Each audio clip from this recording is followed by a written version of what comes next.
মহিমান্বিত এক রাত লাইলাতুল কদর শুধু ক্যালেন্ডারের একটি তারিখ নয়, মুসলমানদের কাছে হাজার মাসের চেয়ে শ্রেষ্ঠ এক রজনী।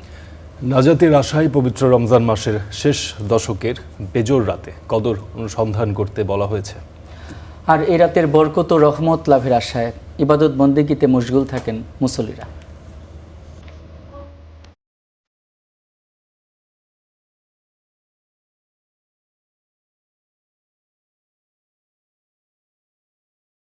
একটি রাত হাজার মাসের আলোকবর্তিকা।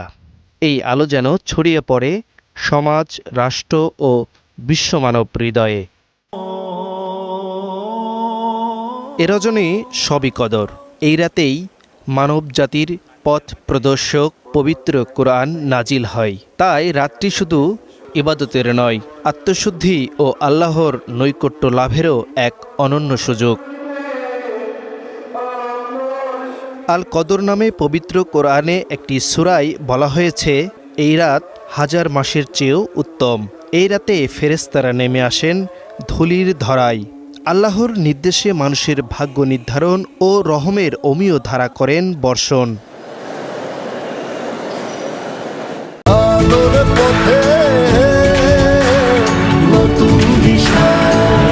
তাই শবে কদর অনুসন্ধানে মুসল্লিরা রমজানের শেষ 10 দিন ইতিকাফ করেন।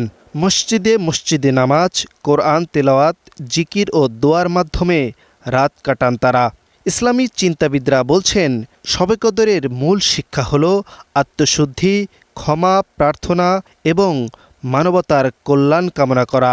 লাইলাতুল কদর 1000 মাসের চেয়ে বেশি উত্তম, এটি কোরআনে বলা হয়েছে। তো লাইলাতুল কদরের আমাদের অ্যাচিভমেন্টটা কি? নবী মোহাম্মদ রাসূলুল্লাহ সাল্লাল্লাহু আলাইহি ওয়াসাল্লাম অন্য একটা হাদিসে বলে দিয়েছেন, মান কাবা লাইলাতুল কদরি ঈমানান ওয়া ইহতিসাবান গুফিরা লাহু মা তাকাদ্দামা মিন যামবি। যে ব্যক্তি কদরের রজনীতে কিয়াম করবে, রাত জেগে ইবাদত করবে, আল্লাহ তার অতীত জীবনের সমস্ত গুনাহগুলো মাফ করে দেবেন। একজন মুমিনের জন্য এর চেয়ে বড় অ্যাচিভমেন্ট, এর চেয়ে বড় অর্জন আর কিছুই কিন্তু নেই।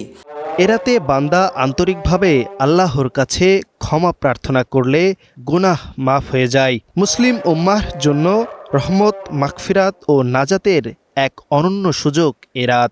শেষ 10 দিনে একদম সন্ধ্যা থেকে অর্থাৎ মাগরিবের শুরু থেকে ফজর পর্যন্ত এই পুরো রাতটা আমরা ইবাদতে কাটাবো ইনশাল্লাহ। সেটা জোড় রাত অথবা বেজোড়, তাহলে ইনশাল্লাহ আমরা লাইলাতুল কদর পাওয়াটা আমাদের জন্য সুনিশ্চিত হয়ে যায়।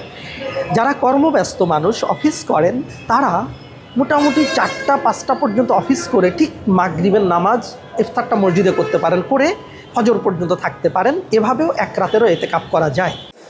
শুধু পরকালীন মুক্তি নয়, সমসাময়িক অস্থিরতা এবং মানবিক সংকটেও এ সময় আত্মিক ও সামাজিক পুনর্গঠনের এক আলোকবর্তিকা এ রজনী।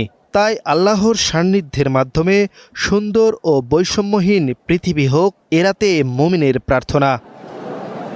Akhtaruzzaman, star news, Dhaka.